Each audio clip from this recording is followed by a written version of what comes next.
অনেকদিন আগের কথা। সুজলা সুফলা গ্রাম ভোলাপুর। এই গ্রামে অনেক মানুষ বসবাস করত। গ্রামের একটু দূরেই ছিল এক পুরনো জাদুকরি বন।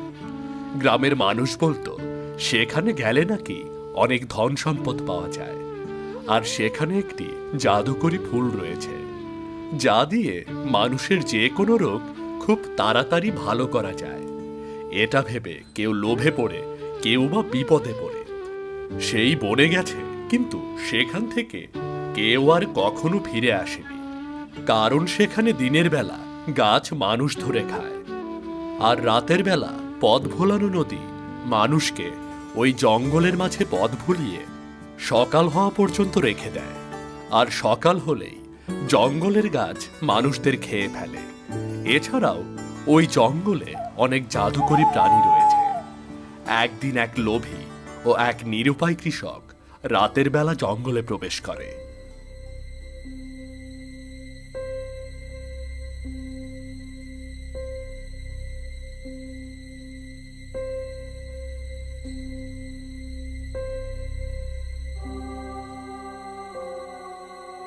কাকা, এখানে তো তিনটে রাস্তা, এখন কোন রাস্তা দিয়ে যাব?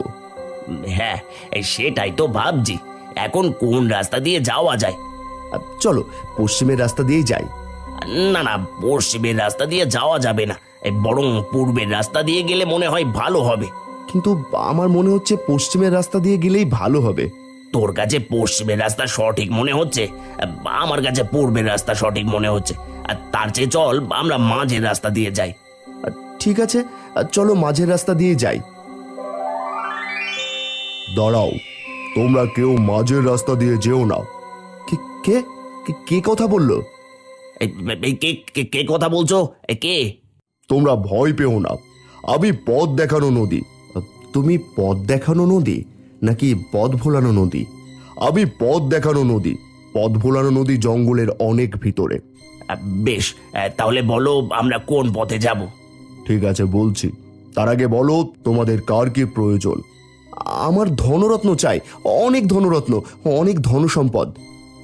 আমার কোনো ধন সম্পদ চাই না। আমার মেয়েটা অনেকদিন হলো অসুস্থ হয়ে পড়ে আছে। আমার মেয়েকে সুস্থ করতে হবে, আর তার জন্য আমার সেই চন্দ্রপদ্ম ফুল চাই। বেশ, যার ধনরত্ন চাই সে পূর্ব দিকে যাও, আর যার চন্দ্রপদ্ম ফুল চাই সে পশ্চিম দিকে যাও। সত্যি সত্যি পূর্বের রাস্তায় গেলে আমি ধনরত্ন পাবো? আর পশ্চিমের রাস্তায় গেলে আমি সেই চন্দ্রপদ্ম ফুল পাবো? হ্যাঁ হ্যাঁ, পাবে, কিন্তু মনে রেখো